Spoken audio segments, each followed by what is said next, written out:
하나님의 말씀 구약성경 나훔 1절에서 3절의 말씀까지 교독합니다. 니느웨에 대한 경고 곧 엘고스 사람 나훔의 묵시의 글이라. 여호와는 질투하시며 보복하시는 하나님이시니라. 여호와는 보복하시며 진노하시되 자기를 거스리는 자에게 여호와는 보복하시며 자기를 대적하는 자에게 진노를 품으시며 여호와는 노하기를 더디하시며 권능이 크시며 벌 받을 자를 결코 내버려 두지 아니하시느니라. 여호와의 길은 회오리 바람과 광풍에 있고 구름은 그의 발에 티끌이로다. 아멘. 오늘의 말씀 가운데 15절의 말씀을 함께 읽도록 합니다. 볼지어다 아름다운 소식을 알리고 화평을 전하는 자의 발이 산 위에 있도다. 유다야, 내 절기를 지키고 내 서원을 갚을지어다. 악인이 진멸되었으니 그가 다시는 내 가운데로 통행하지 아니하리로다 하시니라. 아멘. 나훔에 대한 설교는 좀처럼 우리가 듣기가 쉽지 않습니다. 네. 그 이유는 짧기 때문에 그럴 수도 있고, 또 나훔에 대한 이 메시지가 니느웨에 대한 메시지이기 때문에 이 메시지의 그 진위를 파악하는 것은 그렇게 쉽지는 않다고 말할 수 있습니다. 오늘의 그 말씀을 늘 묵상하면서 왜 하나님은 니느웨에 대한 신탁을 하시는 것인가? 니느웨에 대한 이야기를 하라면은 요나가 떠오릅니다.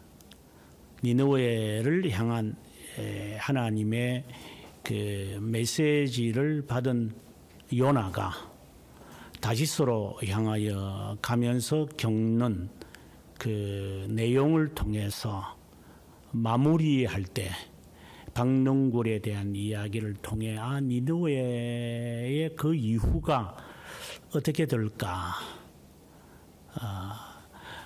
요나와 하나님과의 그 커뮤니케이션이 마치 제 시리즈 2편이 있는 것처럼 바로 그 2편이 종결편이 바로 오늘 본문에 나오는 나훔의 메시지에서 찾을 수 있습니다. 요나는 이 장면을 알지 못하죠. 그래서 그는 하나님께 불평을 하곤 합니다. 나는 당신의 말씀대로 선언했고 왜 니느웨의 사람들이 회개하여서 되돌아오느냐? 그러면 제가 올 필요가 없지 않느냐? 하나님은 멸망시키겠다고 해서 나는 선언하러 왔는데 멸망시키지 않고 저렇게 회개하고 있으니 이거야말로 나는 괴뢰군이 된 것처럼 느낌이 있다. 이제 이렇게 되어진 겁니다. 그 이후의 일을 모르는 거죠. 니느웨는 결국 망하고 맙니다. 요나는 그 이후에 지금 저렇게 회개하고 있는 그 장면이 얼마나 오래 갈는지 요나는 몰랐던 겁니다. 그대로 왕부터 시작을 해서 온 민족이 옷을 찢으며 머리털을 뜯으면서 회개하니까 망하라고 나는 말했는데 하나님이 회복시키는구나. 그것은 요나는 시간 속에 있다 보니까 영혼에서 하나님의 작정을 그런 깨닫지 못하는 것이죠. 그 후에 나훔이 이제 이 니느웨의 멸망을 이제 예언하면서 요나는 흉내내는 회개였고 요나가 그런 게 아니라 요나의 메시지에서 니느웨의 반응은 그러나 결국 하나님의 작정된 몰락과 멸망은 이루어지는구나. 그러면 하나님은 왜 요나에게 너 가서 망한다고 이야기를 해라 라고 말을 하는 것인가? 그것은 나훔을 통하여 또다시 답을 찾아야 합니다. 왜 하나님이 니느웨에 대하여 저렇게 신랄하게 회개를 촉구하도록 하기 싫은 요나를 억지로 그 집어 당겨서 결국 다시스로 향하여 가는 자를 니느웨로 향하여 가게 해가지고 멸망을 선언하게끔 했고, 그리고 나훔을 통하여 종지부를 찍는 이야기를 전개하는 겁니다. 그러면 왜, 다시 질문하지만 왜 요나에게 몰락을 예언하라고 하였던 것인가? 우리는 요나서를 통하여서는 답을 찾기가 어렵습니다. 하지만 나훔을 통하여 그 답을 찾게 됩니다. 니느웨의 사람들이 이제 회개를 하는 장면까지 이제 나왔으니까, 내가 이렇게 회개를 촉구하니까 니느웨 사람들이 회개하는구나. 이것이 요나는 못마땅한 거죠. 실제로 그렇잖아요. 그런데 요나가 간과하는 것이 하나 있었어요. 니느웨는 몰락한다. 잠깐 있다가 너에게 기쁨을 주는 것으로 네가 마음이 상하느냐? 이 니느웨 가운데서 하나님의 선택된 자들을 건지시려는 하나님의 영원한 작정이 있음을 요나는 몰랐습니다. 니느웨 전체가 몰락하는 것은 아닙니다. 니느웨에 살고 있는 하나님의 자녀를 건지시는 내용입니다. 그것을 우리는 나훔에서 보는 거죠. 하나님께서 위협하시고 멸망을 선언하시는 이유는 모든 자를 구원하려고 하는 것은 아니다라는 것을 저는 수차례 말했습니다. 실제로 사실입니다. 마태복음 24장에 보면은 예수님께서 종말에 관한 질문에 대해 이제 답변을 하시면서 너희가 이러한 현상을 보거들랑 인자의 말이 성취되는 인자의 날이 가까워 온 것을 알라고 말씀하시며 지진과 전쟁과 난리에 관한 이야기를 하십니다. 그러면 사람들은 과거에 있었던 몇몇 년 전에 있었던 코로나라든가 지금 전쟁의 소문이 유크레인에서 일어나고 지금은 이제 헤즈볼라가 이스라엘과 하니 또 어떤 사람들은 그 촐랑거리는 자들은 이제 하나님의 말씀이 중동에서 아마겟돈 이야기가 이제 전개되는가 이런 촐랑거리는 자들의 거짓말들이 가끔씩 나옵니다. 그런 말을 믿지도 듣지도 보지도 알지도 마십시오. 예수님께서 하시는 이 말씀의 의도를 우리가 어떻게 다 알겠습니까마는 적어도 밝혀진 것은 인지해야 합니다.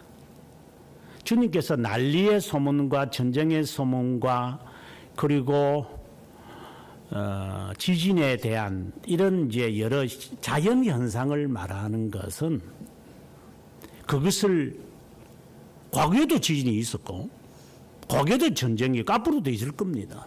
그러면 그것을 통해서 우리가 여기서 우리라고 하는 건 선택된 자를 말합니다. 하나님께서 하신 말씀이 기억나는구나. 무지개를 바라보면서 동성연애하는 놈들이 자기들의 상징으로 삼아서 참 문제가 되지만 그런 놈들은 또 거짓을 해요. 또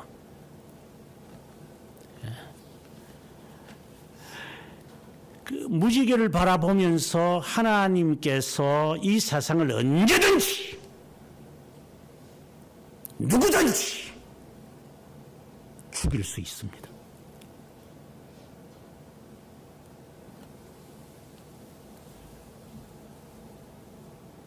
누구든지 하나님이 몰락시키고 멸망시킵니다. 하지만 하나님의 자녀는 하나님이 구하십니다. 라는 언약을 새기는 겁니다. 그래서 무지개를 바라보면서 그 말씀을 떠올리라 라는 겁니다. 지금 전쟁이 일어납니다. 참 하나님은 전쟁 없게 해주세요. 그럼 그게 기도입니까 그게? 왜 전쟁이 안 일어나야 됩니까? 역병이 없기를 원해. 왜 역병이 누가 들으면 박해주지한 줄 알겠어. 전쟁이 없도록 기도하라고?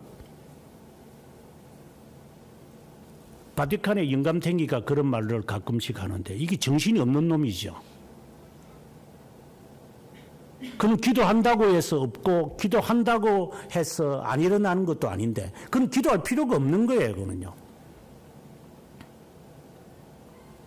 전쟁의 소문과 가뭄과 난리가 일어날 때에 하나님은 지금 나에게 동일하게 경고하고 있구나. 이거 조심해야 되는데 내가 지금 내 갈 길을 걸어가고 있는지 하나님이 졸지에 망대도 무너뜨리실 텐데 하나님이 경고의 주파수를 계속해서 던지면 그것을 블루투스로 잘 알아들어가지고 잘 이렇게 음을 잘 듣도록 하세요. 이 귓구멍에 무슨 이어폰은 끼어 들을 줄은 알고 하나님이 하시는 이 말씀의 의미는 이 바리콘으로 제대로 해석이 안 됩니까?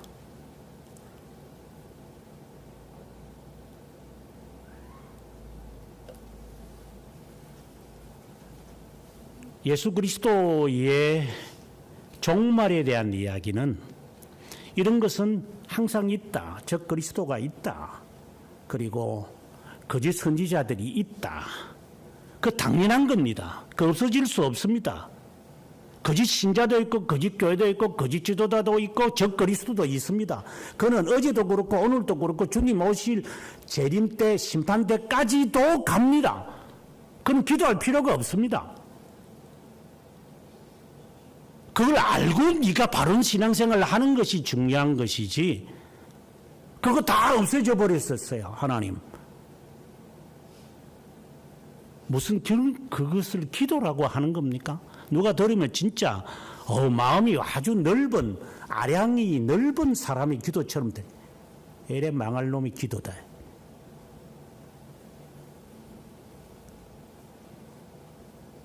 그렇게 해서 누구의 마음을 감동시킬래?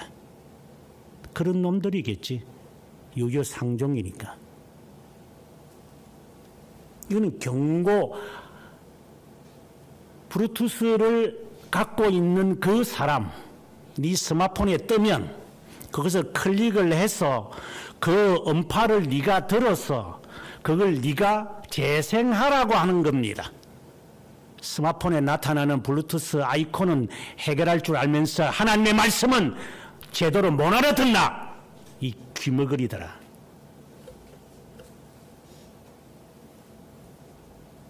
와이파이는 연결해가지고 정보를 파악하려고 할 줄 아나? 온 세상에 하나님께서 경고하시는 와이파이는 제대로 맞추고 있나? 이게 하나는 할 줄 알고 하나는 할 줄 모르는 무슨 외눈이고 왼발이고 외팔이고 그런 자들인가?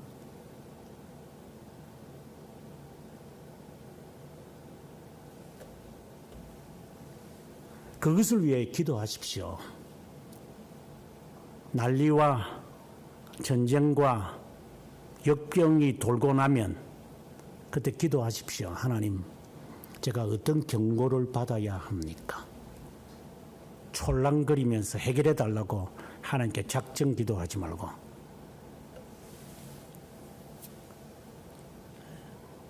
예를 들어서 나에게 죽을 병이 일어났다면 낫게 해달라고 히스기야처럼 함부로 촐랑거려서 기도하지 말고 하나님, 제가 아직 준비가 안 된 것 같은데 준비하라는 기회를 주셨으니 감사합니다.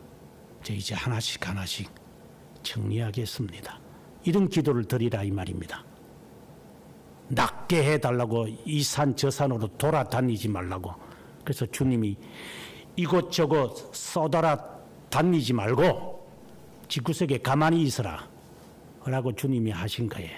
난리 소문이 듣거들랑 이곳저곳 돌아다니지 말고 가만히 있는 자리에서 내가 어떻게 해야 될지 수소문 다니지 말고 하나님의 이 경고에 이 재현되는 것들인데 이걸 어떻게 내가 제대로 해석을 해서 내 삶에 적용시켜 가야만 하는 것인가. 그 지혜를 달라고 하십시오. 이것이 바른 신앙입니다.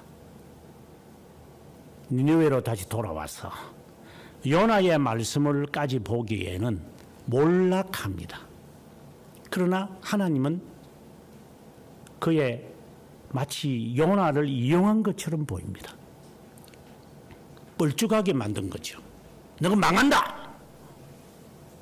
이렇게 설교를 해놨더니만 이것들은 망하는 게 아니라 오히려 회개하고 돌아오는 것을 보니 좀 뻘쭘하잖아.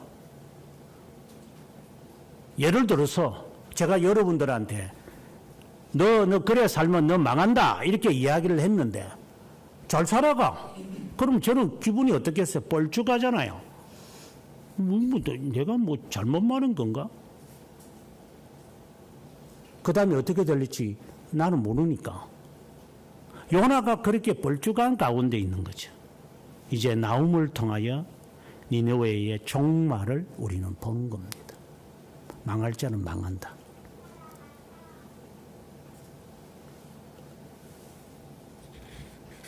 니느웨에 대한 경고다.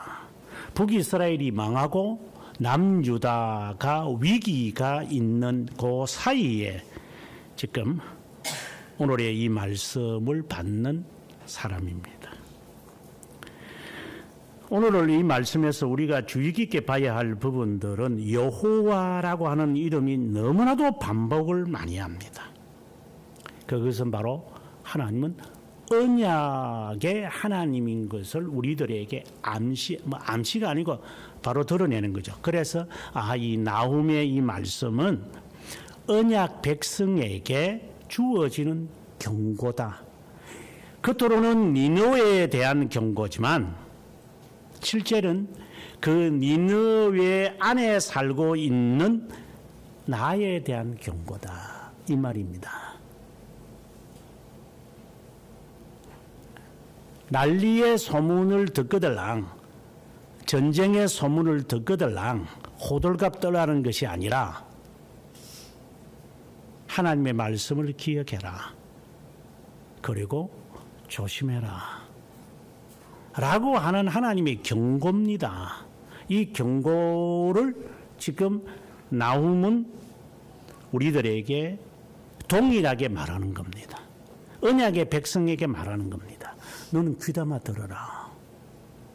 블루투스를 정확하게 찾아서 아이콘에 클릭을 해서 그 소리를 듣도록 해라. 너만 듣는 게 아니다. 블루투스는 10m 이내에 있는 사람은 다 듣는다. 더 멀리 있는 사람이 있으려면 와이파이로 들어야 되겠지만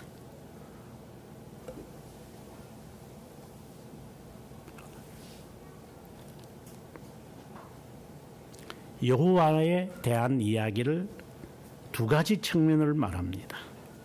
하나님은 질투하는 하나님이다.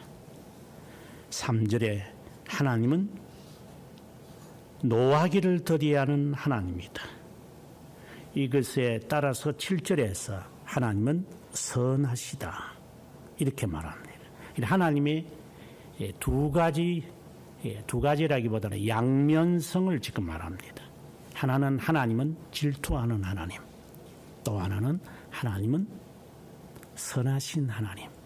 이 양면성을 우리는 이해하라는 말은 이제 예를 들어서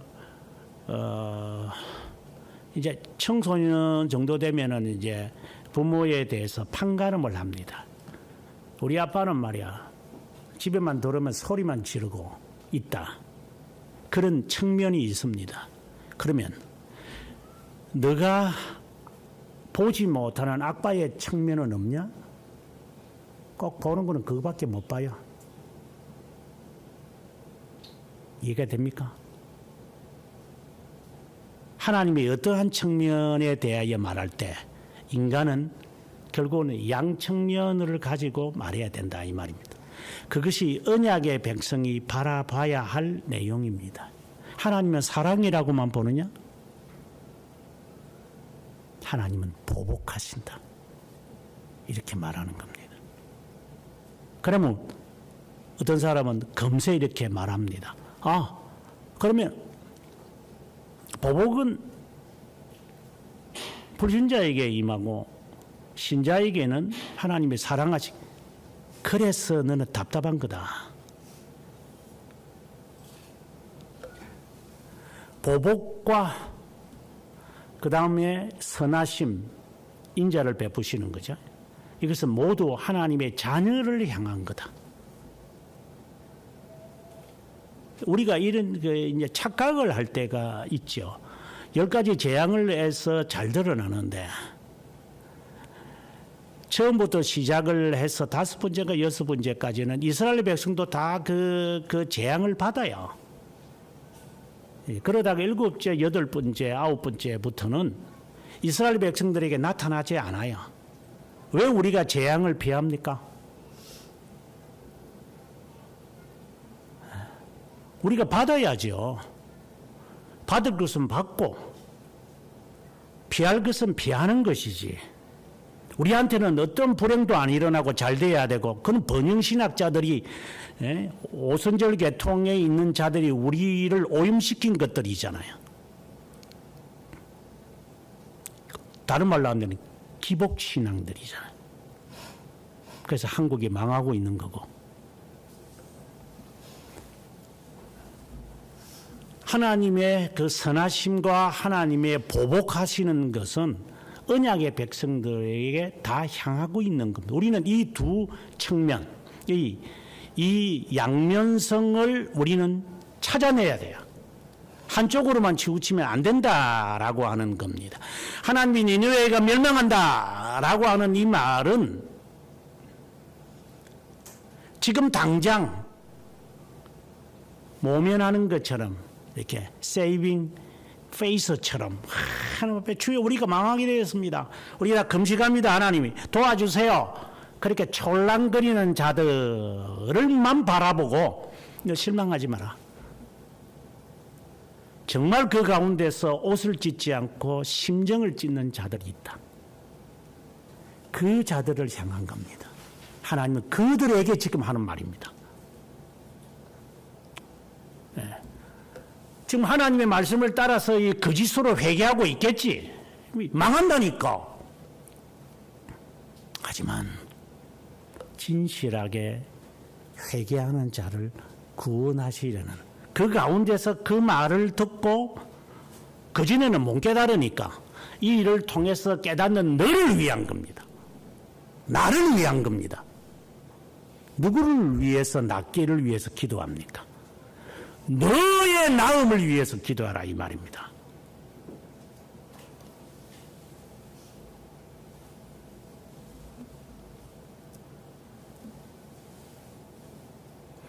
하나님은 질투하는 하나님입니다.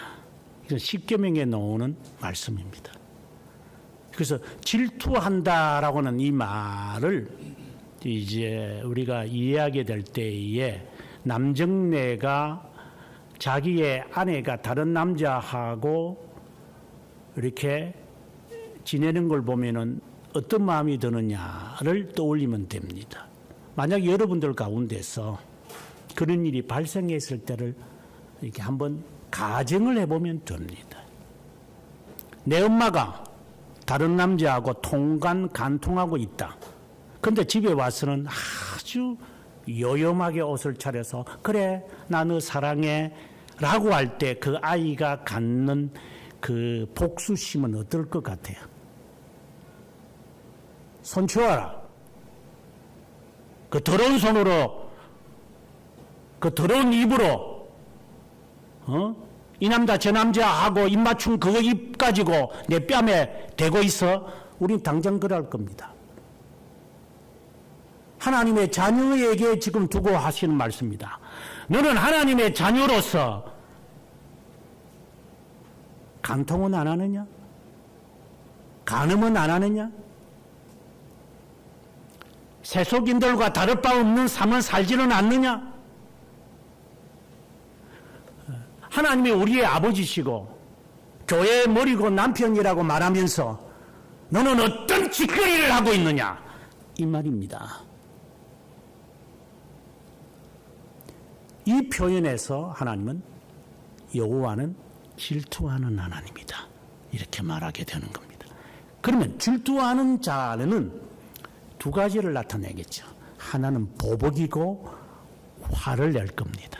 그래서 이어서 보복하는 하나님, 진노하는 하나님, 이걸 세 번이나 반복합니다. 내 보복을 하마. 한번 봐라. 너가 내 앞에서 그런 부정을 저질렀으니 내가 반드시 되갚아주마.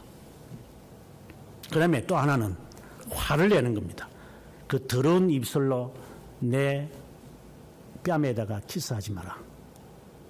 이건 화를 내는 겁니다. 이러한 하나님의 측면을 지금 반복합니다. 그런데 이 반복이 3절에도 나오고 4절에도 나오고 5절에도 나오고 이 세 가지로 이야기를 계속합니다. 예를 들면은 3절에 회오리 바람과 광풍과 구름, 4절에 가보면 바산과 갈멜과 레바논, 5절에 가서는 진동하고 녹고 솟아오르고, 이렇게 반복이 아니라 이게 세 가지를 계속해서 언급하면서 이는 확고한 것을 말합니다. 하나님은 질투의 하나님이다. 여러분 그걸 깨닫습니까?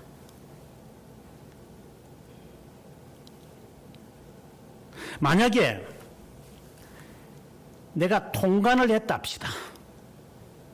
남편이 보는 자리에서 아니면 아내가 보는 자리에서 거짓말을 했다고 합시다. 제가 겉으로는 엿봉하면서 아양을 떠는 그 불려우들이 세상에 많으니까 그런 늑대 같은 놈들이 세상에 허다하니까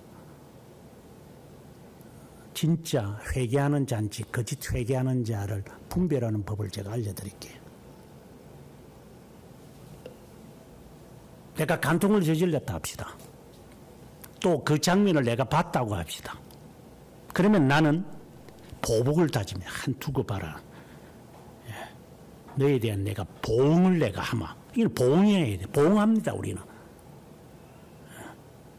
예를 들어서 아내 같으면 남편에게 밥 해주는 거 봐라.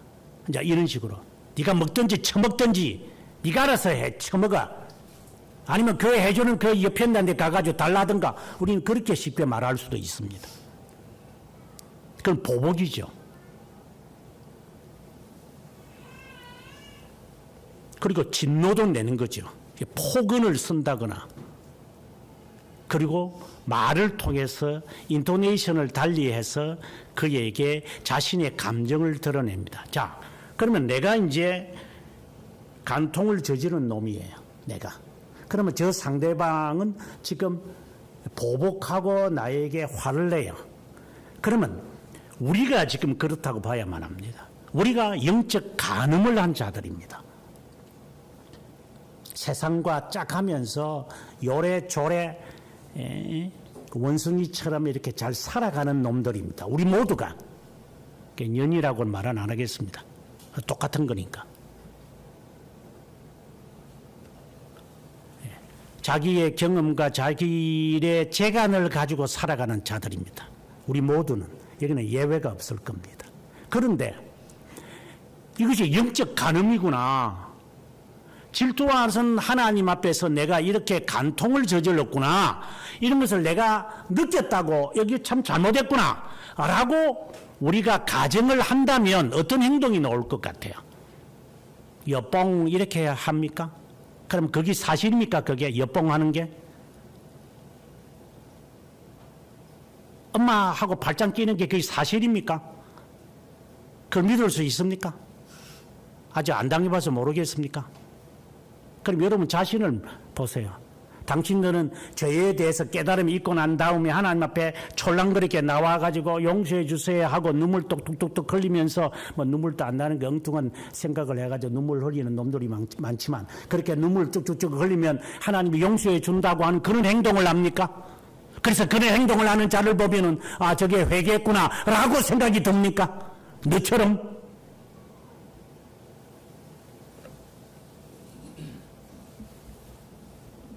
네가 거짓을 하는구나. 그러니까 거짓하는 외식주의자를 분간이 안 되지.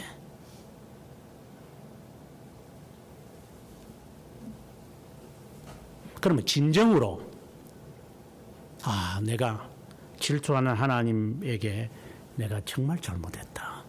내가 하나님의 이름을 모독했다. 라는 자가 어떤 행동이 나올 것 같습니까?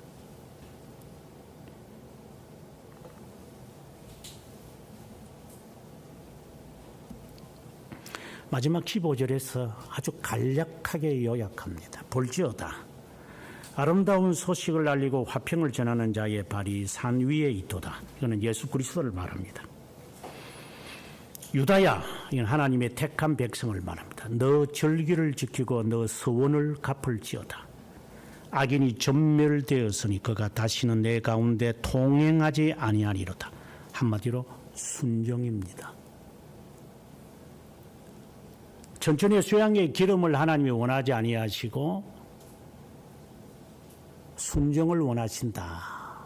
이렇게 말씀하실 때 의미가 있는 겁니다. 순종입니다. 순종하는 것을 보고 알죠. 우리가 하나님께 대하여 그러니까 우리라고 하는 말보다는 좀 더 정확하게 언약의 백성, 하나님의 자녀라면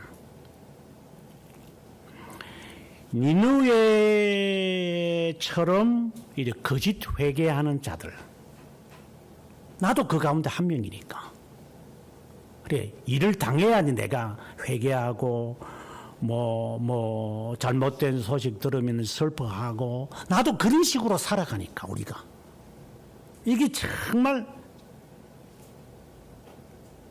이 가증한 거거든요. 이게 그게 습성입니다. 이게 우리가 그래 이런 습성이 있으니까 저 사람도 그렇게 그 상대방을 그렇게 보는 거죠. 그래 내가 그렇게 사니까 그렇게 보는. 그러니까 지는 그것이 바른 것이라고 생각이 들고 그러니까 저 사람도 바른 것이라고 생각이 들 정도니까. 중생이 되지 아니하는 자가 메시지를 선포할 때 어떻게 선포할 것 같아요? 중생의 경험이 없는 자가 어떤 메시지를 선포할 것 같아요? 지는 잘 먹고 잘 살고 잘 되는 것을 위해서 예수를 믿었으니 이 메시지도 잘 되고 잘 먹고 잘 사는 것 무병장수하는 이것밖에 하는 게 없어요. 저는 예수 믿는 게 그거니까.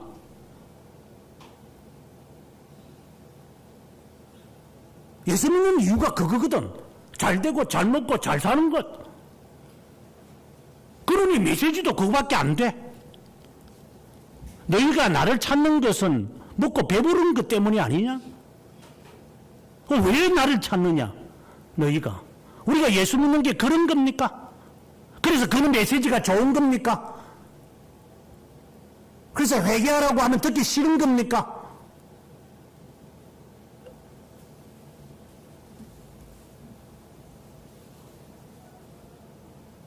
언약의 백성들은 그렇게 반응 안 하죠. 하나님, 간과한 것에 대해서 죄송합니다. 무지한 것에 대해서 죄송합니다. 제가 모든 것을 끊어버리고 니느웨의 습관을 내려놓고 제가 이제 당신의 절기와 당신의 말씀에 순종하렵니다. 근데 순종이 나온다 이 말입니다. 근데 이 습관을 못 고쳐. 지가 해석하고 지가 알고 지가 갖고 있는 이 습관대로 살아.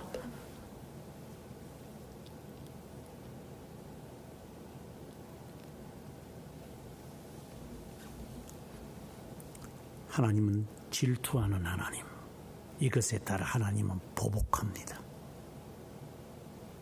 이게 두렵다면 우리의 행위를 그만둬야 할 겁니다. 하나님은 이 진리는 분명합니다. 네가 행한 대로 하나님이 갚을 칠 겁니다. 네가 젊을 때 20대 때 까불고 돌아다녔던 것에 대한 대가를 치르라고 제가 늘 말했습니다. 혹독할 거야. 그래서 안 하는 겁니다. 못하는 게 아니라.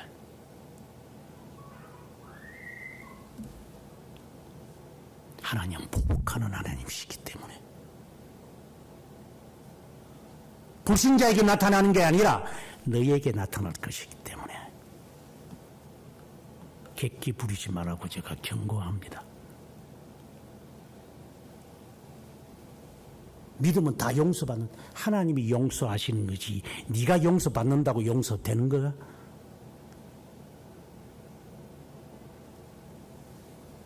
하나님은 보복하시는 것이 진리입니다.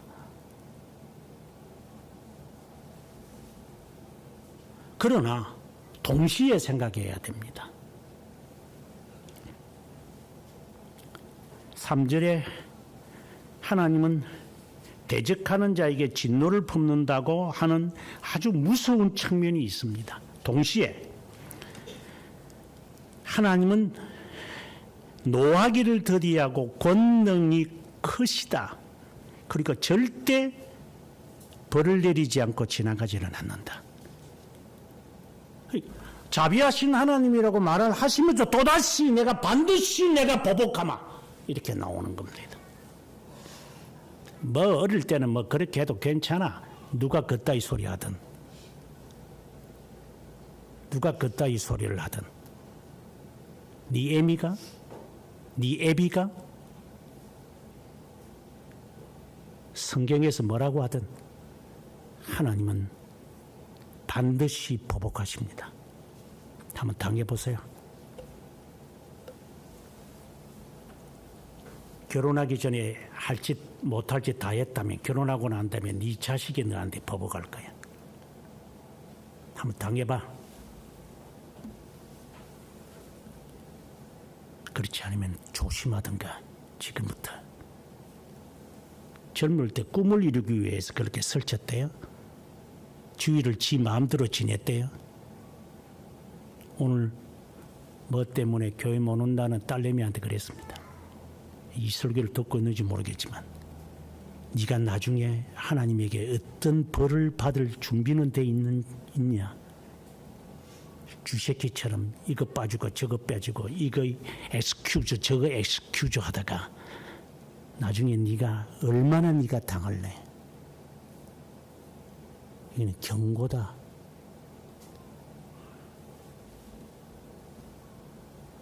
노하기를 더디하시며 그리고 권능이 크시지만 벌 받을 자를 하나님은 면제하지 않습니다. 굉장히 무서운 말입니다, 이게. 그래서 우리는 조심하는 겁니다. 그래서 남의 눈에 눈물 나게 하지 마라. 어릴 때부터 들었던 이야기다. 제가 여기 있으면 면제 대상이다 이런 말이 아니라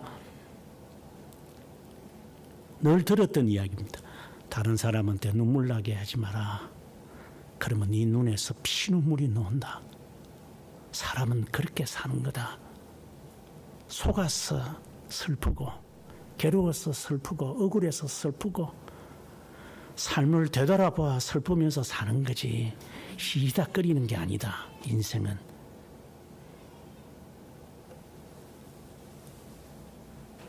들을 자만 듣겠죠. 그래서 하나님을 추인합니다. 여호와의 방식은 회오리 광풍 구름이다. 반드시 이루겠다 이 말입니다. 예기치 않는 거잖아요. 회오리 바람이 이제 미국에서는 트위스타 뭐 이렇게 영화로 이렇게 나오곤 합니다만은 터네이도, 우리나라 뭐 올라오는 허리케인이 뭐 갑자기 대만을 쳤다. 그걸 우리가 어떻게 합니까? 회오리 바람을. 매미가 불렀다. 뭐 어쩌고 저쩌고. 최첨단의 과학으로도 예상합니까? 하나님의 길은 그렇다. 네가 알지 못할 거다 이 말입니다. 광풍이다. 그러니 이런 정세가 나타나면 내가 그만둬야 되겠구나 하고 순종으로 옮겨라. 이게 숙명론자인가? 이 자칫하면 숙명론자에 빠지죠. 오늘 아침에 같이 이렇게 아침에 온 거 보니까 오늘 일이 안 되는갑다. 그렇게 하라는 말입니까? 이 말이? 이거는 경고죠. 네가 그렇게 새 한 마리를 바라보고 오늘 운수가 좋겠다고 하면 너 기분 좋지? 예, 기분 좋죠. 까마귀가 왔나? 무슨 소식이 오늘 올려나? 영화를 많이 봤는가 봐. 그러면 그 순간 기분 좋죠. 예. 그래서 스팸 메일 쳐다보나? 그래가 돈 1,000만 원 잃어버릴래? 까불다가?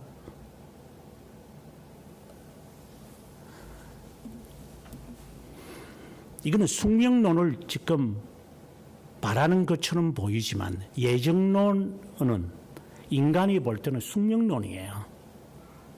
예정론은 하나님이 보시는 측면에서의 예정이라는 거지 인간은 알 수 없다라는 것을 말하는 거예요. 그래서 이런 여러 가지 난리와 이 기후의 변화를 통해서 말씀을 떠올리는 거예요. 숙명론처럼 보이죠. 그래 숙명론은 아니죠. 경고를 받는 거예요. 리마인더라고 그래요. 이거는 이렇게 해서 그때 실수를 했댔는데 오늘 또 이런 실수를 할까봐 내가 조심해야 되겠구나 하는 이런 교훈을 받는 것이지 숙명의 이러한 형식을 갖춘다고 해서 운명론자라든가 숙명론은 아니죠. 사절에 다시 한번 하나님이 추인합니다. 바다와 강을 다 말려 버릴 것이다. 바산과 갈멜산과 레바논, 지금 뭐 레바논에 있는 헤즈볼라를 뭐 어쩌고 치고 그렇다만 지금도 그 나라의 국기에 보면은 이런 상록수와 같은 나무가 막 있을 때 백향목이라 그러죠. 하나님이 다 시들게 할 거다. 그것으로 인해서 5절에 또다시 하나님이 추인을 또 내립니다. 산들이 화산 폭발이겠죠. 한마디로 말하면 화산 폭발이 일어날 거다. 지진이 일어날 거다. 그래서 마그마가 솟아오를 거다. 이것을 보글랑 헬리콥터 타고 가서 구경하라는 게 아니라 불못이 있다. 조심해라.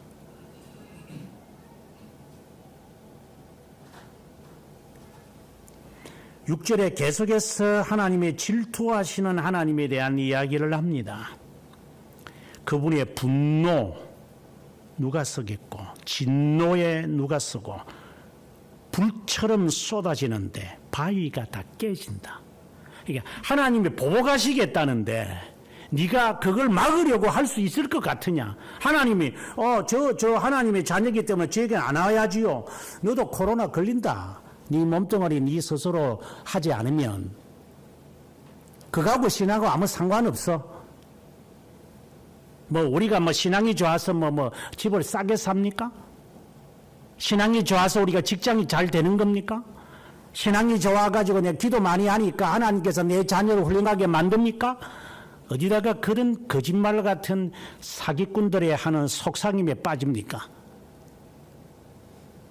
그렇게 한다고 해서 됩니까? 하나님의 자녀에게 하나님이 경고합니다. 하나님은 질투하는 하나님이다. 네가 하나님 앞에서 통간을 했다면 그것에 대해서 하나님은 분노하시고 하나님은 그것에 대해서 남김없이 벌을 내리지 않고 지나가지 않으실 거다. 홀이라도 남김없이 하나님 하신다. 이는 저의 말이 아니라 하나님의 말씀입니다. 회개하라 이 말입니다. 다시 거짓거리 하지 말라고. 여러분에게 늘 하는 말입니다. 개성 따지다가 객기 부리면 객사한다. 개성이 인격인 줄 알아? 객기 부리지 마십시오. 그러면 객사합니다. 이 말은 네 죽음이 언제일지 모르고 네 시체도 내팽개칠 거고 사람들이 너를 마음대로 취급할 거다. 너 눈으로 네가 볼 거다 이 말입니다. 그 전에 올바로 살아라 이 말입니다.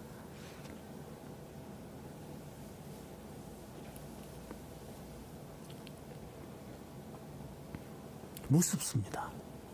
하나님의 자녀에 대한 경고입니다.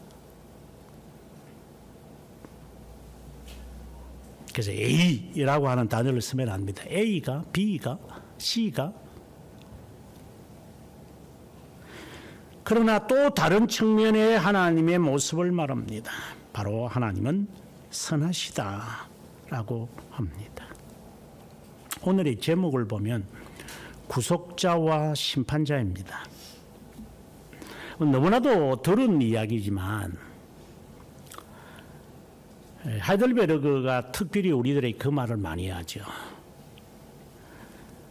구세주라 불리는 예수님은 왜 구세주라고 불려야 하나? 구세주, 세비어라는 말이고, 그리고 그리스도라는 이름의 뜻이 기름 부음 받은 이라는 뜻인데 그 의미가 무엇인가?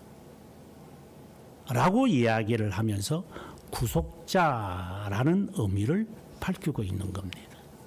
그리고 우리도 하나님의 아들인데 왜 그분은 주님이라고 우리가 부르나? 예.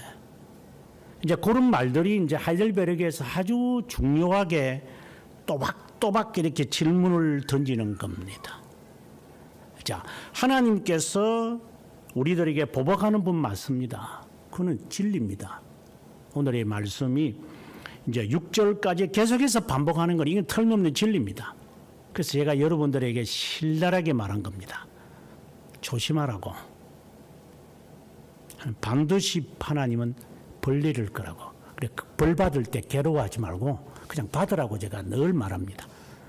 하나님이 쉽게 말해서 다리 몽둥이 하나 부숴버리면 그냥 절름발이로 하나님이 날아가는 게 나을 거야.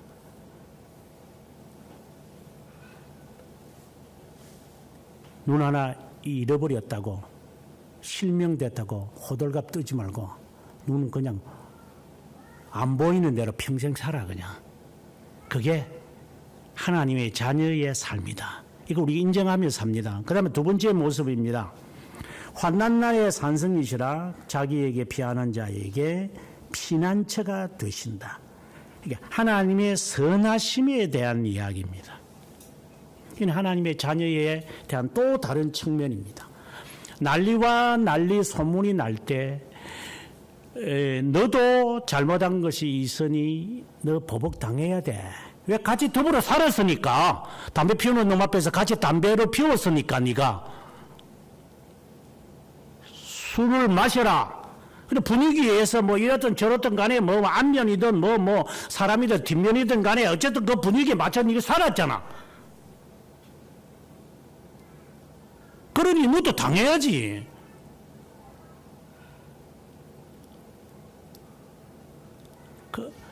이건 하나 갑자기 떠오르는 이야기인데 요즘은 학교 폭력에 인해 가지고 나는 그런 아이가 아닌데 멀진애라든가 뭐 그런 게 아닌데 내 친구가 그런 애기 때문에 다른 애를 그래 구타할 때 난 옆에 서 있었어요. 나는 아니요. 네가 왜 서 있는데 네가 그러면? 나는 억울해. 왜 억울한데 네가? 그런 친구 왜 사귀었는데 네가? 아 친구도 왜 사귀는데 네가? 왜 그 자리에 있는데 네가? 친구가 맞는데 앉아 서 있어서? 너도 대가 받아야지 그러면. 그걸 발뺌을 해?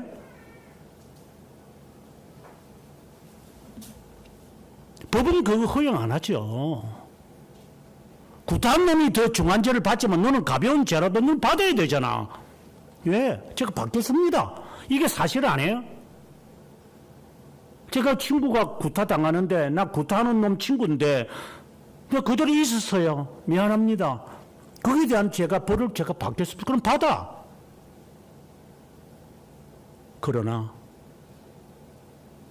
오늘의 말씀을 기억해보면 그 잘못을 인정하고 하나님 니느웨에 살면서 니느웨에 직거를 했습니다. 이제 하나님을 찾습니다. 이거는 일시적인 거 말하는 거 아닙니다. 그러면 하나님은 너를 보호할 거다.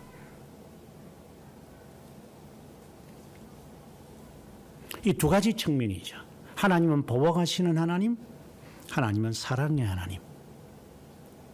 그래서 우리는 구속자라는 이름 안에는 두 가지의 의미가 있다라고 항상 이야기합니다. 하나는 보복자며 하나는 구원자다. 8절에 그가 범람하는 물로 그것에 진멸하시고 자기 대적들을 흑암으로 쫓아내시리니. 이 말은 너를 건져낼 거다 이 말입니다. 너 정말 그 안에서 나오고 싶은 것은 맞느냐? 그 다음에 좀 더 황당한 것이 나옵니다. 너희는 하나님에 대하여 무엇을 꾀하느냐? 자, 지금 하나님은 두 가지의 양면성을 지금 우리에게 말했어요. 하나는 보복하시는 하나님, 심판자, 또 하나는 우리들에게 사랑을 베푼다는 말씀이 나와요. 그런데 너희는 9절에 너희는 그 하나님에 대하여 무엇을 말하고 있느냐? 재난이 다시 일어나지 아니할 거라고 말하냐? 내가 이제 하나님께로 왔으니, 내가 이제 역봉하면서 왔으니까 이제 괜찮겠지라고 생각을 하느냐? 요나에게 질문하시는 것과 동일한 겁니다. 요나야, 지금 니느웨가 저렇게 회개한다고 해서 저것이 다일 것 같으냐? 결국 망하거든요. 요나는 그걸 모르죠. 그래서 불평하고 끝나는 거죠. 그래서 나훔을 통해 우리는 답을 찾습니다. 니느웨는 역사 속에서 사라졌습니다.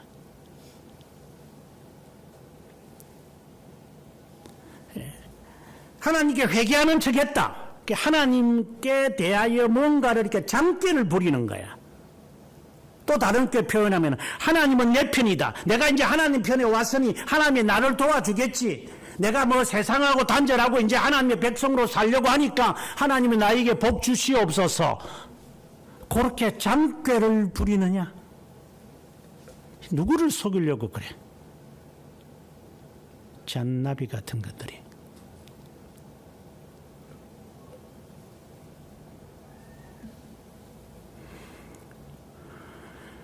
재난이 다시 일어나지 아니할 거다. 네 하나님을 그렇게 보느냐? 그리고 또 시간이 지나면 또 옆에 또 한테 가가지고 또 자기야 하면서 또 뒹굴겠지. 이 가증한 놈들아. 네 버릇을 누구에게 줄 것 같으냐?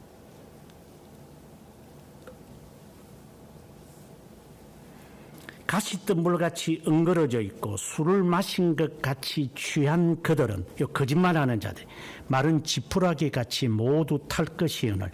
하나님이 그렇게 하나님을 이용해 먹는 자들, 거짓으로 하나님 앞에 회개하여서 이제 요 시간을 좀 번다는 거 말을 할 수 있겠지. 요 기간. 요 기간 동안 이렇게 연장시켜 놓고 그 사이에 지 머릿속에는 여러 가지 생각들이 막 복잡하겠지 이제. 이걸 어떻게 이제 이걸 이게 분노를 하나님이 화내시는 것을 좀 가라앉히고 내 머릿속에 그다음에 이걸 어떻게 모면해서 이렇게 잘 할까? 요리 이제 머리가 아마 잔머리가 아마 쫙 돌아가지 머리가 아마 뜨거울 거야 이제 이게 가슴이 뜨겁지 않고 이 머리가 뜨거울 거야. 그래서 대머리가 되는가?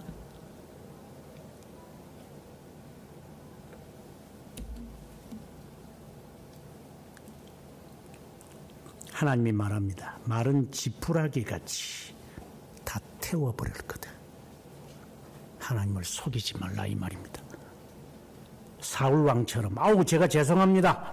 아우 제가 뭐 하나님께 예배 드리려고 제물 드리려고 제가 저 아말렉 왕 안 죽이고 제가 저 들리는 소리는 뭐냐? 아닙니다. 저거 하나님께 제물 드리려고 제가 그 좀 살찐 소하고 건강한 저런 것은 내가 남겨놓았습니다.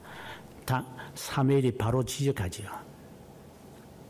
여호와의 말씀을 듣는 것이 더 중요한 거 모르십니까? 거짓 회개하는 사울 왕. 마른 지푸라기 같이 하나님이 태워버릴 것이다. 사울 왕을 보면 참 대표적인 사람이지.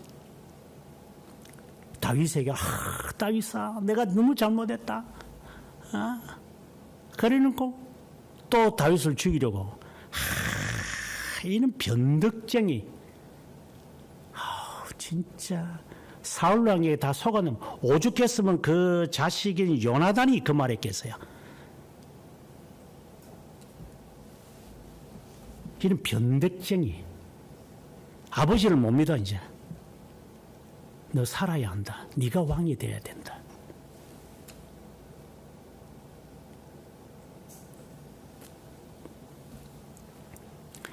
그래서 11절에 여호와께 악을 꾀하는 사람이 이게 한 사람이 한 명을 말하는 게 아니라 꾀하려는 사람 한 명을 말하는 게 아닙니다. 꾀하려고 하는 사람이 너희에게 와서 사악한 것을 권하는도다. 그러니까 하나님에 대한 바른 지식을 가지고 있는 사람은 이 거짓 선지자가 말하는 것을 알아듣거든요. 당신은 우리 어머니가 아니잖아요. 당신은 나를 지금 무너뜨리는 거잖아요. 그 정도 우리가 해결이 안 됩니까? 거짓 선지자가 지금 나를 몰락시키려고 멸망시키려고 하는 말을 우리가 알아듣지 못할 정도가 되겠습니까? 그래서 지금 경고하는 겁니다. 예, 몰락하는 자, 악을 꾀하는 이 재간을 부리는 이 자가 너에게 와서 너를 꼬실 것이다. 최근에 보니까 저희 나라에 이런 보이스 피싱이 많아가지고 그 뉴스에 보니까 여신 거래 제한 그래서 은행에 가서 하십시오 이렇게 말합니다. 그래서 대출 계좌를 개설하거나 카드를 만드는 이런 것을 할 때는 일단 정지시킵니다. 그리고 카드를 만들 때가 되거나 은행에서 계좌를 만들려면은 당신이 직접 와가지고 신분증 보여주고, 그리고 아닙니다. 제가 이 개설하는 거, 이 카드 신청하는 거는 진짜입니다. 이렇게 하면 다시 또 닫아라. 그 정도까지 하지 않으면은 이 스팸 문자들이 제가 알고 있는 지적 가운데 한 명 또 1,000만 원 꼬라박혔어요. 똑똑하다고 그렇게 하다가 이것도 제일 될 수도 있죠. 얼마나 이 못된 놈들이 극성을 부리는지. 저는 이것 하나 못 막는 나라인가. 저는 개인적으로 아주 제가 붕괴를 하는 겁니다. 제가 살았던 그 미국에는 이런 것이 없지는 않겠지만 이렇게 판치고 못합니다. 왜 이걸 허용합니까? 국가가. 그걸 못 때려잡습니까? 이것들이 멍청이 같은 놈들이. 간단한 문제잖아요, 이거요. 왜 이렇게 편리하게 만들어버려요? 모든 것을? 계좌 개설을 하려면 가가지고 아이디를 보여주고 하는 게 당연한 거죠. 왜 이상한 은행들을 만들어 놔가지고 이렇게 만들어 놔서 이것들이. 안 만들면 되잖아. 하고 싶은 사람이 와가지고 카드 내게끔 하지. 왜 이렇게 번잡하게 이렇게 만들어 놔 이것들이. 공무원 놈 새끼들이 그냥 지옥 갈 놈들이지. 도둑놈들 보고 판치고 만들어 놓은 거잖아. 그리고 우리는 또 거기 이제 응해가지고 편해서 좋고, 간단해서 좋고, 신속해서 좋고, 요 따위로 같이 넘어가는 놈들이잖아. 똑같은 놈들이지. 다를 바가 뭐 있어. 왜 그 집 문자 오는데 그것도 못 알아봐. 네 카드가 신청을 안 했는데 네가 왜 거기에 응답을 해? 공짜를 바라는 심보가 있으니까. 왜 이 번호 저 번호 이것저것 다 뿌리고 다녀? 그러니 네 번호 아는 사람들이 누구이겠어? 아무 때나 전화번호 쏘돌아 다니게끔 퍼쳐놨으니 도둑놈이 그걸 가질 수밖에. 안 받으면 되잖아. 받을 사람만 받으면 되는데 왜 멍청하게 예배만 마치면 가가지고 스마트폰 쳐다보고 있어. 이것들은 니한테 오는 거 그리 뭘 그리 중요했어. 그런 것만 가르쳐주고 있어 자식들한테. 그러니 그따위 짓들을 하도록 사회를 만든 게 너잖아. 누가 만들어? 그래놓고 국가에 대해서 비난하고 스팸에 대해서 나쁘다고 말해. 네 행신이나 고쳐.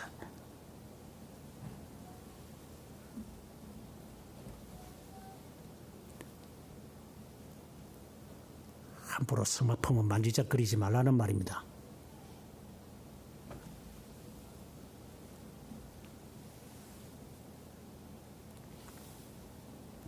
또 한번 보라고. 습관적으로 할 거니까.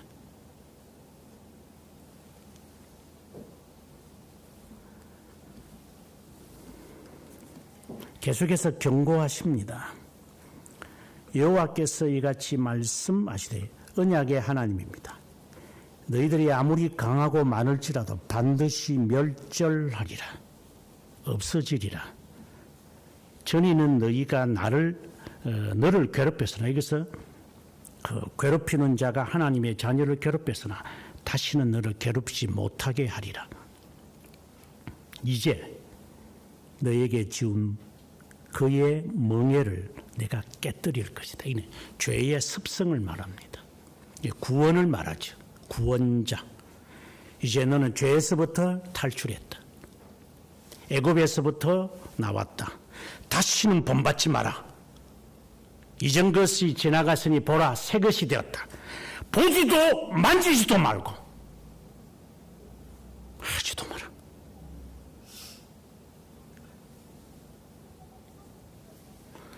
매우 힘들 겁니다.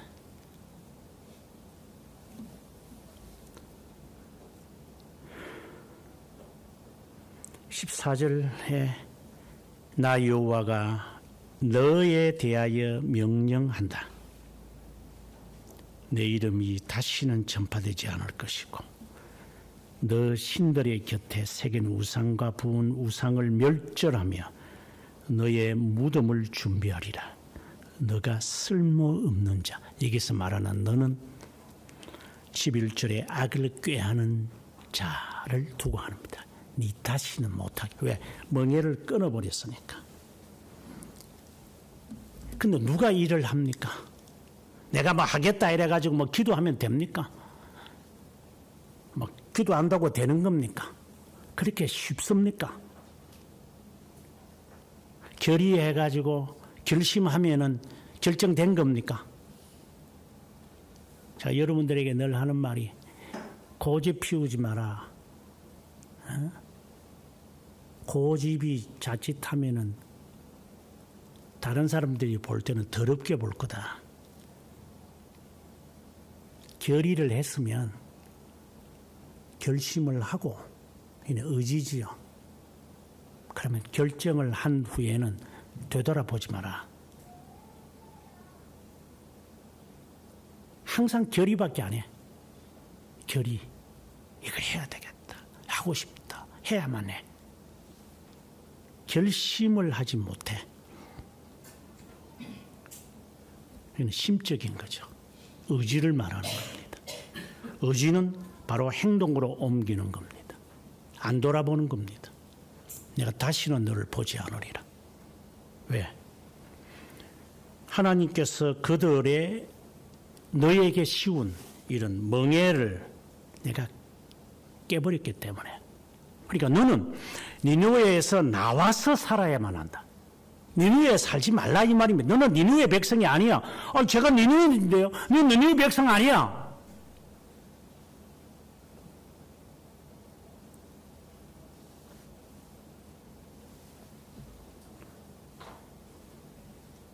근데 이 말씀을 또 잘못 오해해가지고 이타주의가 될런가?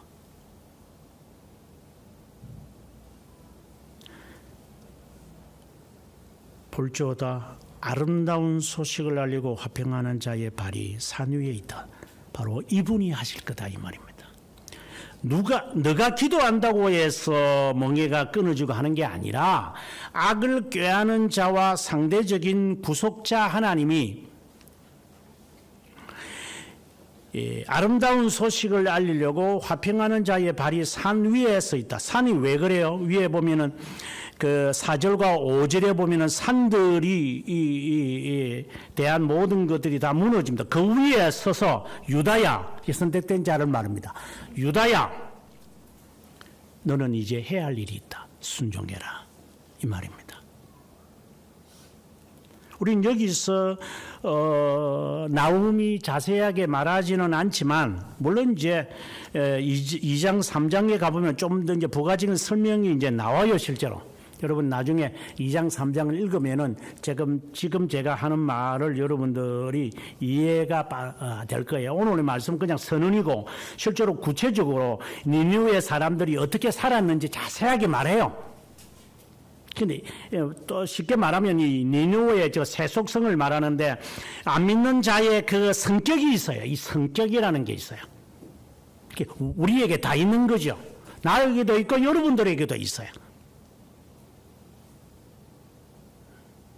그것을 빨리 해결해야 되는데 이 니느웨처럼 겁이 나니까 금세는 했는데 이게 그리스도가 끊어내시는 것이 아니기 때문에 그리스도가 끊은 것이 아니라 내가 그냥 끊으려고 발버둥을 치죠. 걔가 창살에 확실하게 머리는 끼워 넣었는데 빼지를 못해. 나가려고 머리는 이렇게 내밀었는데 나가지도 못하고 빼내지도 못하고 있는 고양이들처럼 이제 그 모양이는 자 이게. 그럼 누군가가 와서 창살을 끊든가 통조림을 잘라서 목을 빼게 만들어야 되잖아요. 너 다시 있는 짓 하지 마.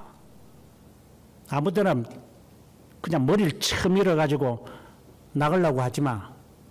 그러면 나가지도 들어오지도 못해. 그럼 누군가는 해야 되죠. 자, 오늘의 이 말씀의 자세하게는 15절에는 말하지는 않지만 지금 나오면 우리들에게 예상을 합니다. 2장과 3장에 가서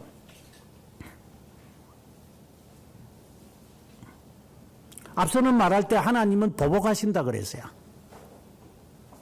누가 그 보복을 당했지?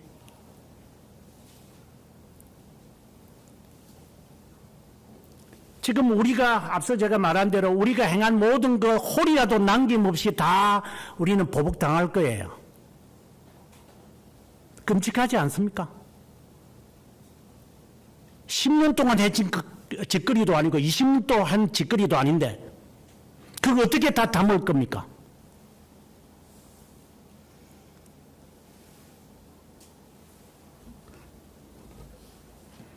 생각만 해도 끔찍합니다.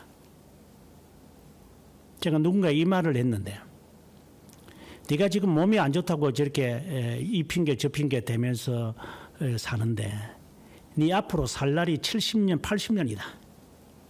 네 이 몸뚱아리 가지고 80년, 70년을 살 것 같아? 택도 없는 소리 하지 마라. 20년도 제대로 못 살아가지고 고집거리 하는데 네가 80년을 네가 어떻게 버텨낼 것 같아? 정신을 지금 못 차리고 있지. 게을러 빠져가지고. 그걸 어떻게 고쳐요?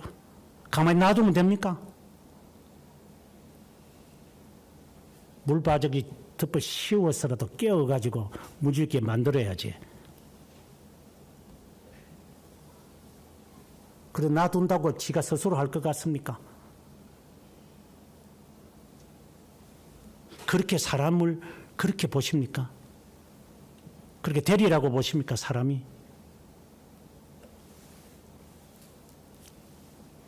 모든 100%는 아니겠지만 간혹 그렇게 하지 않아도 스스로 하는 자가 있겠죠. 저도 그런 자를 보곤 했습니다만 그렇다고 그 특별한 경우를 일반화시킵니까? 그렇게 인간이 단순 명제를 가지고 방정식으로 풀 수 있다고 보십니까?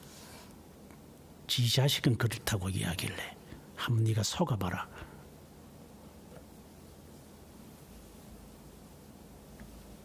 누가 할 것 같습니까? 내가 보호한다고 해서 자식이 보호됩니까? 내가 보호한다고 해서 내 가정이 안정이 됩니까? 내 직업은, 내 몸뚱아리는 뭐 하나 보장이 있습니까? 내가 결의한다고 다 됩니까? 여기 장사하는 사람들에게 물어보자.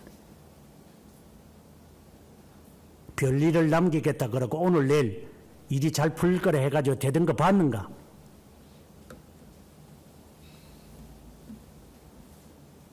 누군가가 나를 돕지 않으면은 내 결의는 그야말로 판에 박힌 듯 그냥 그거로 끝납니다. 그러면 여기서 조심해야 되는 게, 그러면 예수님이 나를 위해 보복 다 당하셨네요. 그래서 구속자잖아요. 주님 내 죄 용서했죠. 나는 이제 그럼 죄에 대한 보상이 없겠네요. 그렇게 생각을 하니까 너는 거짓 신자야. 하도 그런 자들이 많으니까.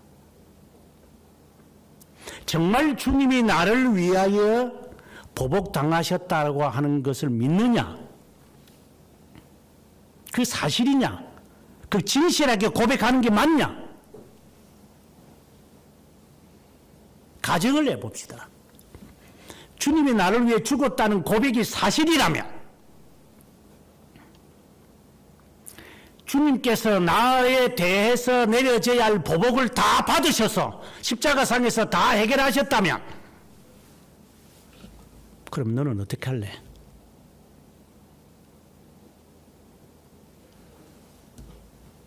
일만 달란트 빚진 자가 100데나리온을 한 자를 용서하지 못하느냐고 주님이 질문하신 것에 대한 답변은 어떻게 합니까? 그럼 용서하라는 말입니까? 모든 자를? 그렇게 또 이 말을 받아들입니까?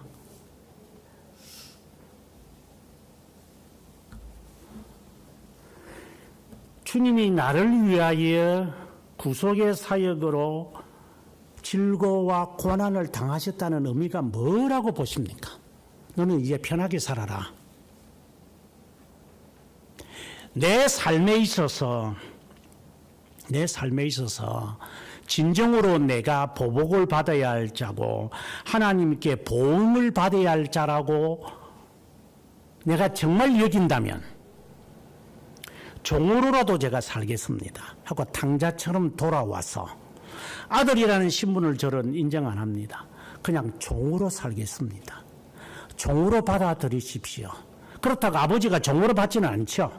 하지만 저를 아들로 여기지 말고 종으로 여기세요. 그럼 평생 종으로 살아. 그 마음으로.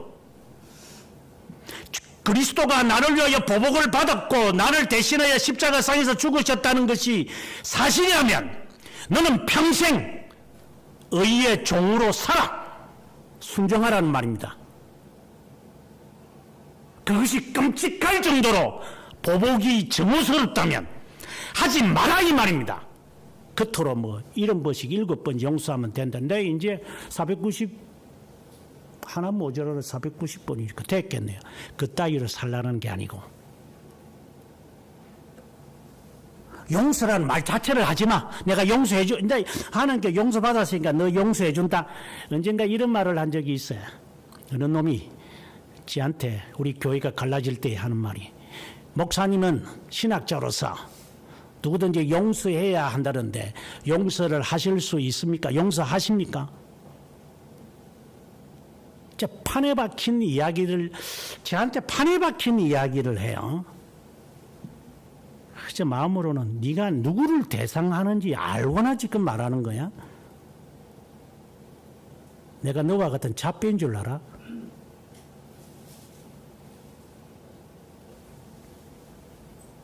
그래서 제가 그랬습니다. 저는 용서하지 않을 겁니다. 왜? 용서할 자격과 권한이 없기 때문입니다. 근데 이 말귀를 못 알아도 이제 여기서부터. 우리는 용서 다 받은 자로도 용서해 줘야 되는데 용서 못 하겠다.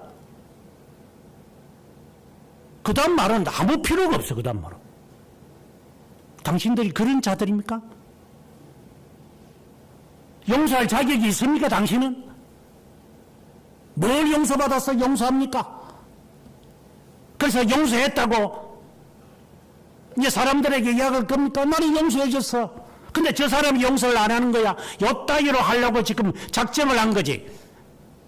용서 권한이라도 있습니까? 생색을 내는 거지. 나보고 생색을 내라고? 네가 지금 누구한테 지금 말을 하는 건데?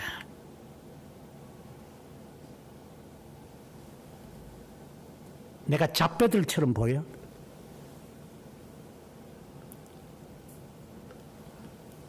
일반 목사들이 여기서 말하는 일반은 거짓 목사들이겠지만 그런 목사들이 내 깔는 그것처럼 내가 보여? 너한테는? 그렇게 보이긴 보이겠다. 너에게는 그리 보이겠지. 너도 똑같은 부류니까.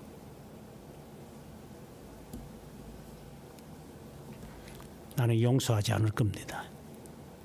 용서할 수도 없고 용서하지도 않고 용서할 이유도 없습니다. 용서는 하나님만이 하시니까. 내가 용서하다 나도 소용이 없어. 하나님이 용서 안 하시고 하나님이 용서하신다는데 제가 무슨 할 말이 있어요? 말귀를 못 알아듣죠.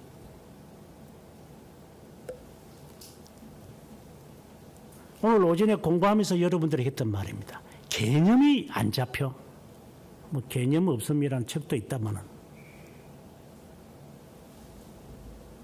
용어에 대한 개념조차가 없어요. 이거는 인트로덕션에 불과한 것이지만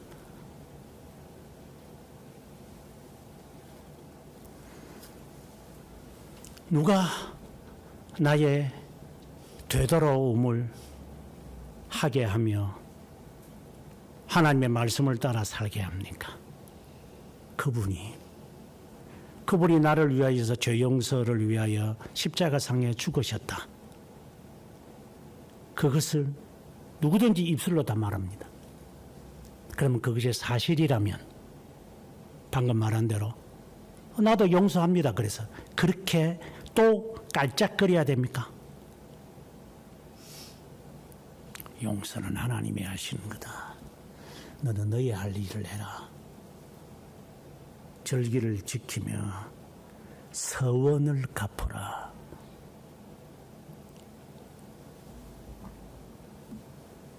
하나님이 진정 용서한 자라면 하나님이 그를 하나님의 교회로 인도하실 거고 네가 상관할 바가 아니야. 너는 너의 일을 하는 거야.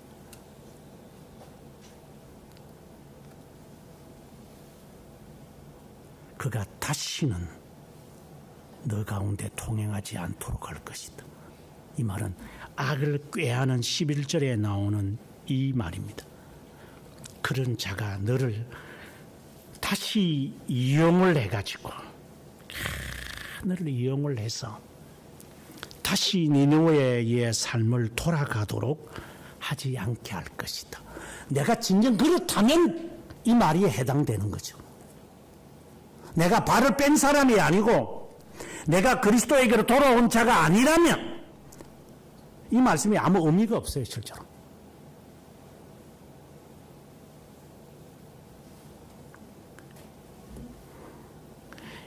이사야가 아하스에게 왔던 말이 있습니다.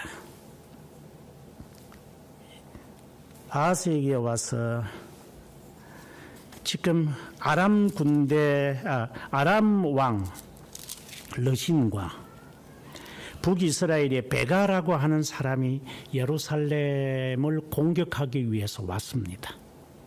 위기입니다. 국가적 위기입니다.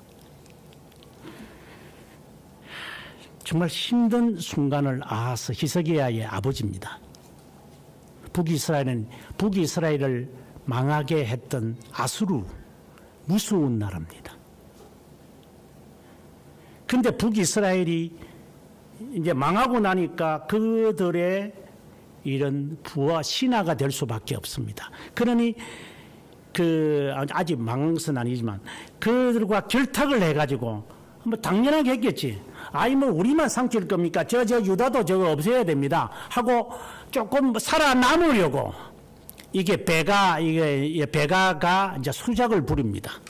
그래서 결탁을 해가지고 예루살렘을 향하여 공격을 하러 옵니다. 그때 아하스가 직면을 합니다.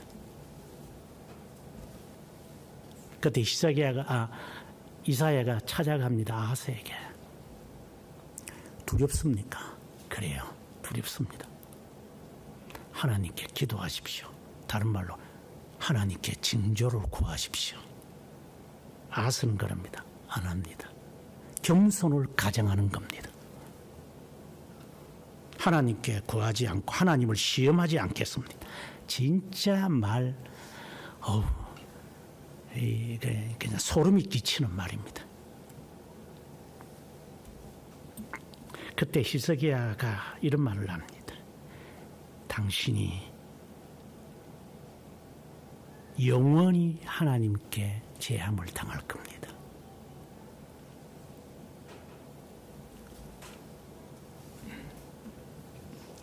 벌써 이미 마음에는 딱 이렇게 작정을 하고 있어요. 왜? 애굽 나라하고 이미 결탁을 했어요.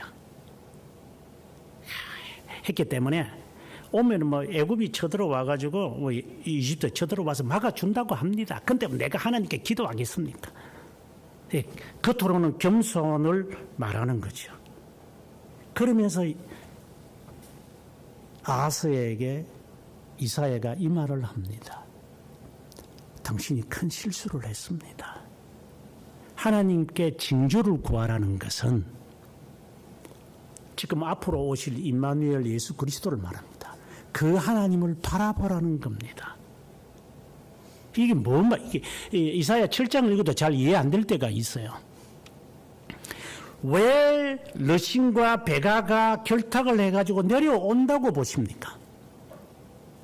당신이 행한 짓거리가 있지 않습니까? 그러면 그것에 대한 대가를 받으십시오. 그 다음에는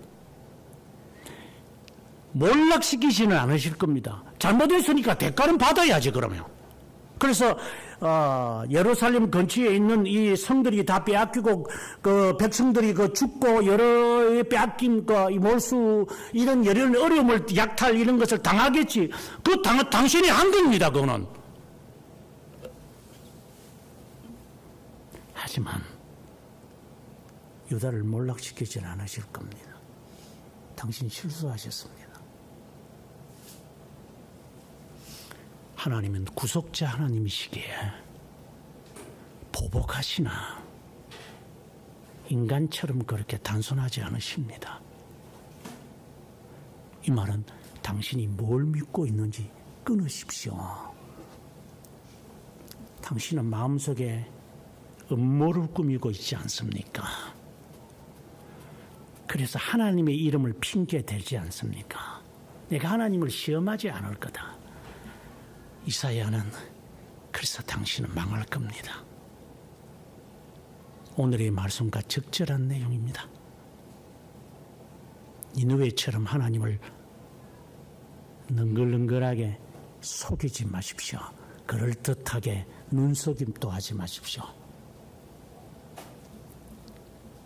간통한 놈이 아내한테 와서 엿봉한다고 해서 안 할 짓 안 할 것 같습니까?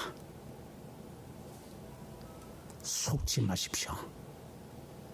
더욱더 내가 하나님께로 돌아왔다면 그 짓 하지 마십시오.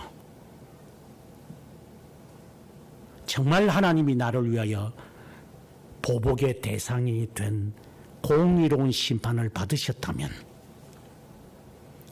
그리스도가 순종하신 것처럼 하나님께 순종하십시오. 그 길만이 참된 길입니다. 하나님의 지혜에 풍성하며 누가 그의 가난하며 그에게 조언을 하겠느냐?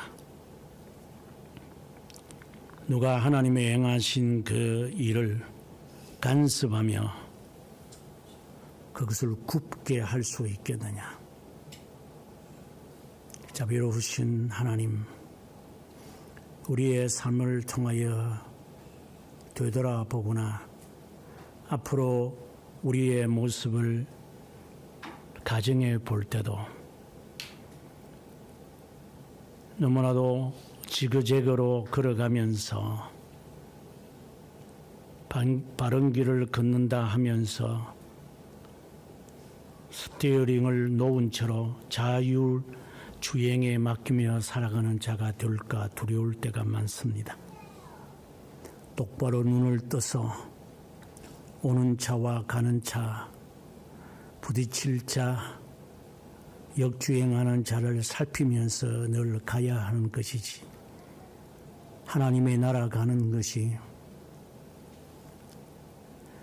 많은 환난을 겪어야 함에도 불구하고 너무나도 손쉽게 하나님의 나라에 가는 것이, 또한 환난을 당하는 것이 조건인 양 함부로 가볍게 개념 없이 무작정 하나님을 믿으면 천국에 골인하는 식의 로또 당첨을 하는 자처럼 다행으로 여길 때가 없기를 주님께 간구합니다.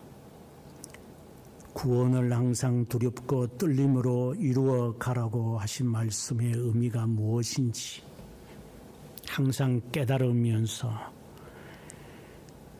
수고하고 무거운 짐을 진 자이기에 그리스도의 멍에를 메고 겸손과 온유를 배우면서 평생 무자격인 자가 무조건으로 구원을 받은 저희들이기에 늘 감사함으로 살아가는 참된 하나님의 자녀로 만들어지기를 주님께 간구하옵고, 보장도 되어 있지 않는 미래를 함부로 가져와서 카드의 불량자 되지 않기를 주님께 간구하옵고, 우리를 끝까지 사랑하시며 구속자 되시며